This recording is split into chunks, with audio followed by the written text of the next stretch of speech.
नमस्कार, मैं हूं प्रियंका और आप देख रहे हैं राष्ट्रीय जगत विजन न्यूज। बीजापुर जिले के जांगला थाना क्षेत्र के ग्राम कोटमेटा के जंगलों में सुरक्षा बलों ने नक्सलियों के शहीदी सप्ताह के पहले दिन नक्सलियों के द्वारा बनाए गए 4 स्मारकों को ध्वस्त किया है।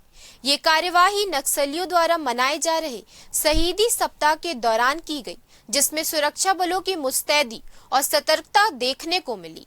पुलिस से मिली जानकारी के मुताबिक विगत 2 दिनों से थाना जांगला, भैरमगढ़ एवं केंद्रीय रिजर्व पुलिस बल की 214वीं वाहिनी की संयुक्त टीमें नक्सल विरोधी अभियान पर थी।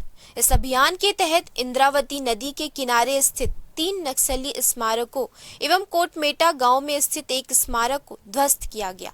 सुरक्षा बलों ने न केवल इन स्मारकों को नष्ट किया, बल्कि नक्सलियों द्वारा हिंसात्मक विचारों की अभिव्यक्ति के लिए बनाए गए मंच व सभा स्थल को भी पूरी तरह नष्ट कर दिया गया।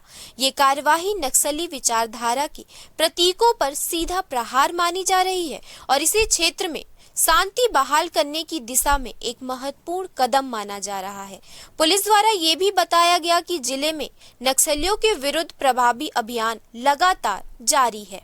फिलहाल इस खबर में इतना ही। देश प्रदेश के खबरों से अपडेटेड रहने के लिए हमारे चैनल को सब्सक्राइब करें और नए खबरों की नोटिफिकेशन के लिए बेल आइकॉन जरूर दबाएं। नमस्कार।